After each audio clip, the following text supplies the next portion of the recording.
Hey Globe Gang, it's Maisha back in the Globe's beauty closet for another Big Beauty Tuesday where we gloss, we floss, and we boss. And if you're wondering why I'm looking extra flossy today, it's because it's New York Fashion Week, you guys. That's right, it is New York Fashion Week, and admittedly, it's a little different than in past years. Usually I'd be running all over New York City and I'd be shoulder to shoulder with other fashion folks as, we try to crush into these shows.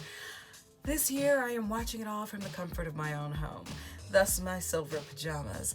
But, while I kind of love that part, there is one thing that I do miss, and that is Harlem's Fashion Row.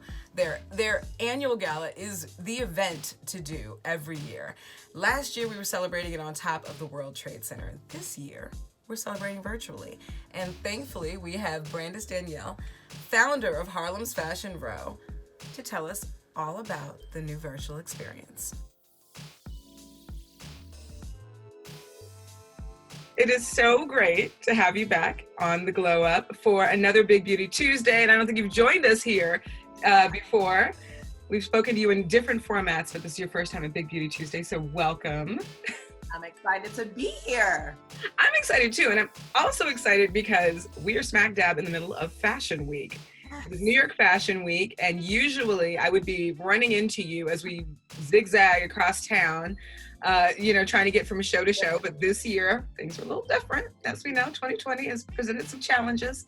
And this year, you did something really incredible, which is that Harlem's Fashion Row, which we lovingly call HFR, kicked off New York Fashion Week.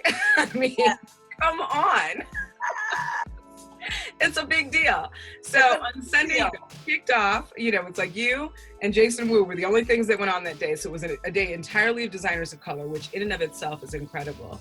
But you kicked off with a show and a gala, which usually, we'd be doing in person. Tell me how that was for you and how it was for your team to pivot in this way. First of all, I love that everyone showed up, dressed up and ready, virtual or not, okay?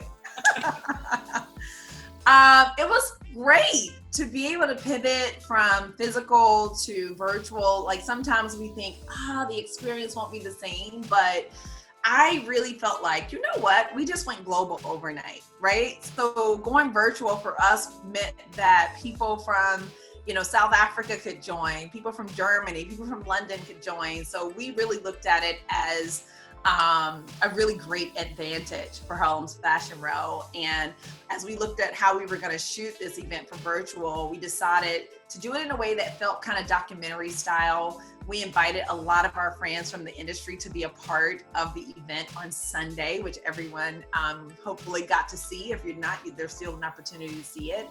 And it was just amazing to be able to honor the thought leaders that we were able to honor, as well as to show the collection of these designers was really cool.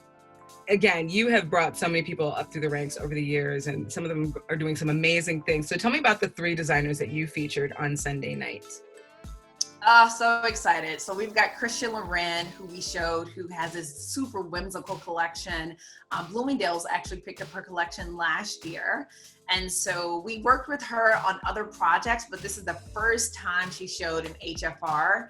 We had Kimberly Golson, designer from Brooklyn, New York, who we've shown several times, who worked on the collaboration with LeBron Shoe, who I said to her, Kimberly, this is your best collection. I mean, just absolutely stunning, every single piece. And she collaborated with this cool artist to create a story around Black women's hair, which was just amazing, right? And it's a huge topic this year, yes. Great topic. And Rich Fresh.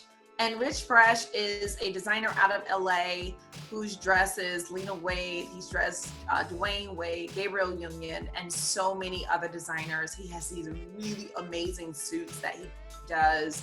And all 3 of these designers were selected because they worked with us on a collaboration that we announced on Sunday, which is a collaboration with Janie and Jack, a kids wear brand. And so there's 3 separate capsules that will be dropped in October. So we're excited about that.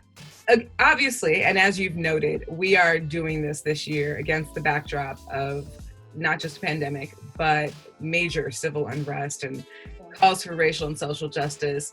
And there are obviously going to be those people who are like, why do we care? Like, we have more important things to worry about than fashion right now. Why do you feel, I have my own thoughts, but why do you feel fashion is still important in the midst of all this? And I guess, what would you say to those people? Yeah. First, I get it, right? There's so many things going on that are absolutely heartbreaking. And I can see how someone would just look on the surface and say, why do we care about fashion at this point? And I've even gone through those sentiments myself throughout this process.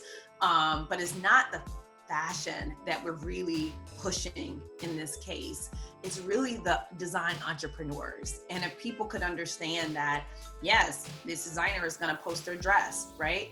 But you're supporting the person behind the dress. You're supporting a Black entrepreneur.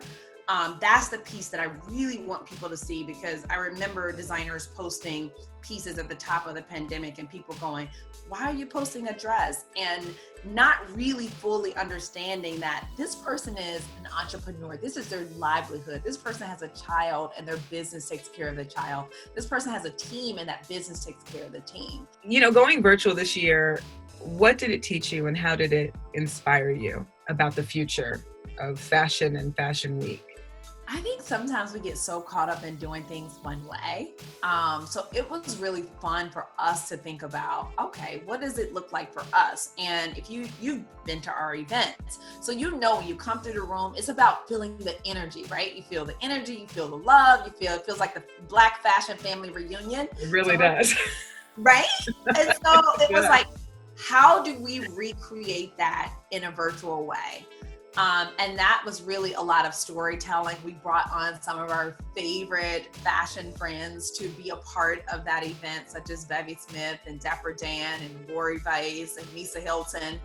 We brought them all on to be a part of this production so that people can still get that feeling of what it's like to be at an HFR event. But I think, this is teaching us that there's more than one way to do this. And, I think going forward, it'll be interesting to see how the fashion industry moves forward. I know for Harlem's Fashion Row, for sure, we will never do things the same. We will have physical events, but we will always have a virtual component to everything that we do because it allows us to reach so many more people. So I think it's an advantage. I really do. I would be prone to agree with you. I mean, one of the things I'm really excited about is the fact that as much as we love getting our invites, our very exclusive invites to the gala and the show, I'm actually really excited that the public will be able to see the magic that HFR creates this year. And I know they can go to your site and check that out and figure out how to watch, but to be able to bring them into Fashion Week, into that particular Fashion Week experience, I think is so important. So thank you for doing that, because I'm thrilled about it. We're excited. We've had this very kind of intimate fashion village, which you've been a part of and the Root has been a part of. And so it's really cool to be able to just expand our village. Yeah, we're out there. And, as always, thank you for everything that you do. And I know I can't speak on behalf of Black designers, but as a part of that Black fashion family, we appreciate you so much. And you always give us great things to talk about and to think about. And can't wait until the next conversation. I can't wait either. I'm so excited to be here. I know. Happy Fashion Week, everyone. Happy Fashion Week.